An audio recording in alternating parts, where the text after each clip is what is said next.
Hello hello student. आज हम start कर रहे हैं एडमिशन ऑफ ए पार्टनर्स।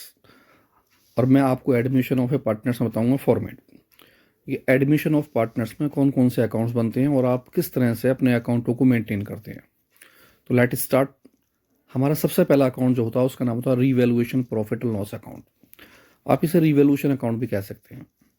आपको ध्यान रखना होता है कि रीवैल्यूएशन अकाउंट में अगर किसी भी एसेट्स में डिक्रीजिंग होती है तो आप उसे डेबिट साइड में लिखते हैं, और किसी भी एसेट्स में अगर इंक्रीजिंग होगी तो आप उसे क्रेडिट साइड में लिखते हैं। इसी तरह किसी भी लाइबिलिटी में अगर इंक्रीजिंग है तो डेबिट साइड यानी टू वाली साइड में, और किसी भी लाइबिलिटी में अगर डिक्रीजिंग होगी तो आप क्रेडिट साइड में लिखते हैं।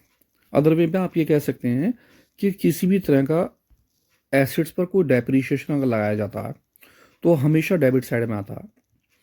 आप डेप्रीशिएशन का दूसरा नाम रिड्यूस भी होता है, या आप इसे रिटर्न ऑफ भी कह सकते हो। अगर आपको कोई अमाउंट दे रखी हो इनमें से किसी की तो आप एज इट इज़ अमाउंट को बाहर लिख लेते हैं। लेकिन अगर किसी अमाउंट के साथ परसेंटेज दे रखी हो तो आपको ध्यान रखना पड़ेगा जिस एसेट्स पर रिड्यूस होगा उस एसेट्स की वैल्यूएशन मल्टीप्लाई परसेंटेज, जो वैल्यू निकल कर आएगी आप उसे बाहर रखेंगे। इस तरह से डेप्रीशिएशन बोल दे, वो रिड्यूस बोल दे या रिटर्न ऑफ बोल दे, हमेशा टू में रहेगा क्योंकि उसका मीनिंग है एसेट्स में डिक्रीजिंग होना। जस्ट इसी तरह हमारा जो दूसरा पॉइंट होगा वो होगा एप्रिशिएट। एप्रिशिएट या रिटर्न अप। एप्रिशिएट या रिटर्न अप एसेट्स में हमेशा बाय में आता है, यानी क्रेडिट साइड में। एप्रिशिएट का मतलब आप जानते ही हैं, यानी कि कीमत का बढ़ जाना। इसी तरह रिटर्न अप का मतलब भी हो गया कीमत का बढ़ जाना। अगर किसी भी एसेट्स की वैल्यूएशन दी हो एप्रिशिएट तो आप एज इट इज़ बाहर रख सकते हैं। लेकिन अगर किसी एसेट्स के अंदर आपको परसेंटेज दे रखी है तो आप उस एसेट्स की वैल्यूएशन रखते हैं और उसकी परसेंटेज लगाने के बाद तब अमाउंट को क्रेडिट साइड के कॉलम में रखते हैं। देन इसके बाद हमारा अगला पॉइंट आता है, उसका नाम है प्रोविजन। प्रोविजन के बारे में आप शॉर्ट वीडियो देख सकते हैं, डिटेल में वहाँ वीडियो समझाई गई है। आप इसे प्रोविजन भी कह सकते हैं या बैड डेट भी कह सकते हैं।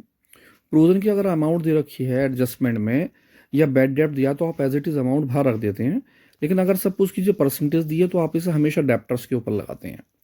आप बैलेंस शीट में देखते हैं आपके डेप्टर्स कितने हैं ओरिजिनल वाले, उस पर परसेंटेज लगाते हैं और अमाउंट को एज इट इज़ अमाउंट के कॉलम में लिख देते हैं। इस पर कुछ कंडीशन है, आप शॉर्ट वीडियो देख सकते हैं पीछे वाली। नेक्स्ट इसके बाद हमारा अगला नाम आता है क्लेम।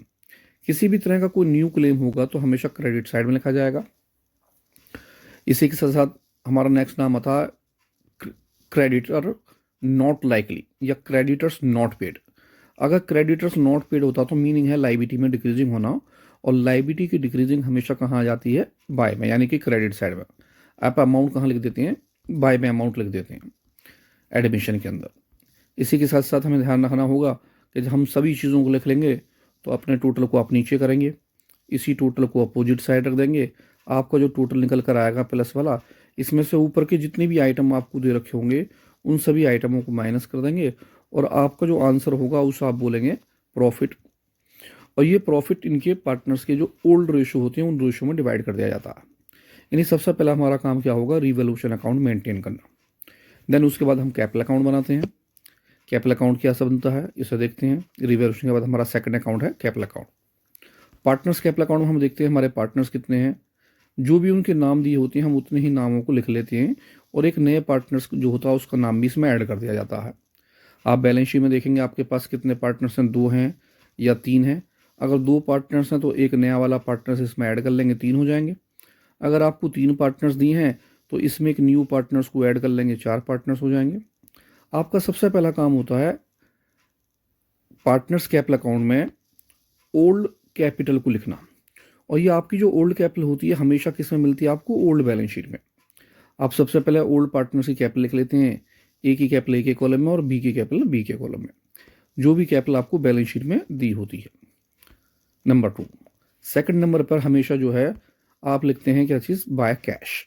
बाय कैश का मतलब होता है कोई भी न्यू पार्टनर्स अपनी जब कैपिटल लेकर आता है तो हम उसे बाय कैश के नाम से न्यू पार्टनर्स के कॉलम के अंदर लिख देते हैं। अब न्यू पार्टनर्स की कैपिटल जो है आपको हमेशा कहाँ मिलती है, वो एडजस्टमेंट में। एडजस्टमेंट बैलेंस शीट के नीचे होता है। तो जो भी नए पार्टनर्स की कैपिटल होगी आप उसे बाय कैश या बाय बैंक के नाम से सी के कॉलम में यानी न्यू पार्टनर्स के कॉलम में लिख देते हैं। इस तरह से आपके दो पॉइंट हो जाते हैं। पहला point balance BD. Balance BD का मतलब पुराने वाली कैपिटल।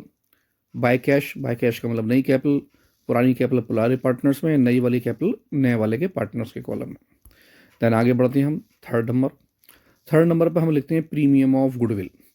प्रीमियम ऑफ गुडविल का मतलब होता है कि जो नया पार्टनर्स होता है वो अपनी कुछ ना कुछ गुडविल लेकर आता है। हम इसे बोलते हैं न्यू गुडविल। ये आपको हमेशा एडजस्टमेंट में मिलती है और इसे हम डिवाइड कर देते हैं पुराने पार्टनर्स के सैक्रिफाइसिंग रेशो में, यानी जो पुराने पार्टनर्स होते हैं उन दोनों के रेशो में इस अमाउंट को डिवाइड कर दिया जाता है।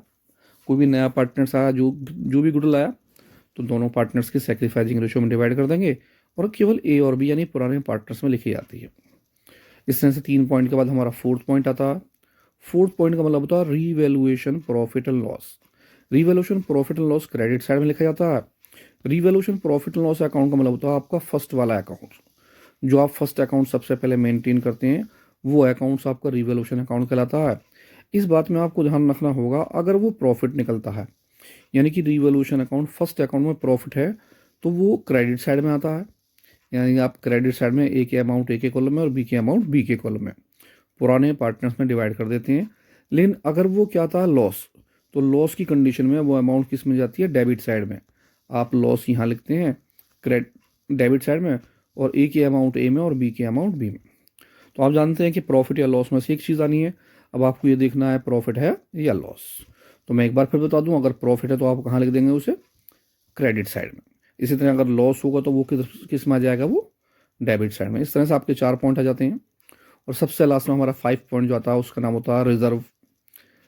कोई भी रिजर्व बैलेंस शीट में दिया होता है, जो आपकी पुरानी बैलेंस शीट होती है, उस बैलेंस शीट के अंदर आपको रिजर्व दिए होते हैं।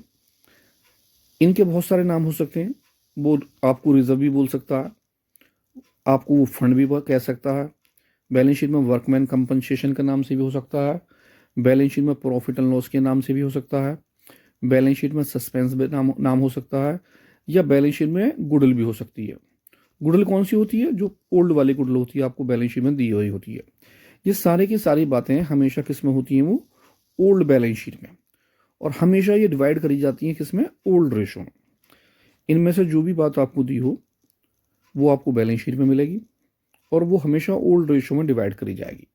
लेकिन सबसे मेन चीज़ ये है कि हमें देखना है, अगर वो लायबिलिटी साइड में है तो आप उसे क्रेडिट में डिवाइड करते हैं, ओल्ड रेशो में, यानी कि पुराने पार्टनर्स में ए और बी में, और कौन से रेशो में, ओल्ड रेशो में।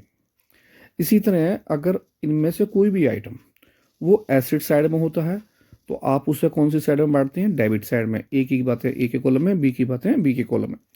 मोस्टली आप देखेंगे कि जो रिजर्व होते हैं या फंड होते हैं वो हमेशा लायबिलिटी में मिलते हैं आपको।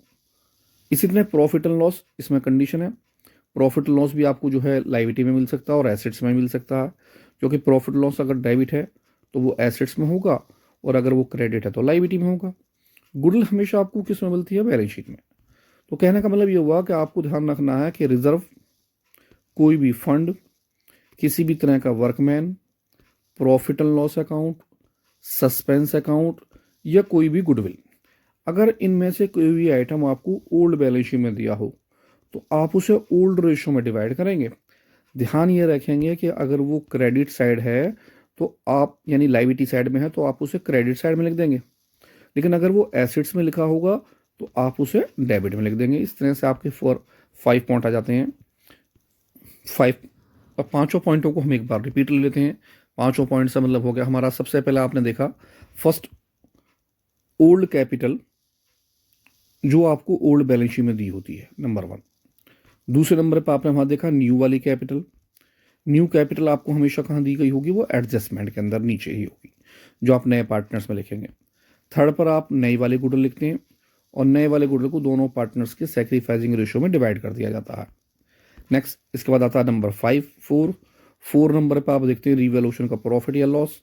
अगर प्रॉफिट दिया होगा तो क्रेडिट साइड, अगर लॉस दिया होगा तो वो डेबिट साइड में आप डिवाइड करते हैं। देन सबसे लास्ट में आपके पास था जनरल रिजर्व। कोई भी रिजर्व हो, किसी भी तरह का फंड, किसी भी तरह का वर्कमैन, प्रॉफिट एंड लॉस या सस्पेंस, इनमें से कोई भी चीज़ें या गुडविल आपको दे रखी होगी ओल्ड बैलेंस शीट में, तो आप ओल्ड रेशो में डिवाइड कर लेते हैं। ध्यान रखना पड़ता है, अगर वो लायबिलिटी साइड में है तो क्रेडिट में, और एसेट साइड है तो डेबिट में। इस तरह से आपका रिवैल्यूएशन अकाउंट और पार्टनर्स कैपिटल अकाउंट तैयार हो जाता है। आप इन दोनों अकाउंटों की प्रैक्टिस कीजिए, देखिए, फॉर्मेट पेपर पर बना लीजिए और एक बार फिर रिपीट कीजिए। तब तक कि हम नेक्स्ट वीडियो में मिलते हैं एक क्वेश्चन के साथ। Thank you.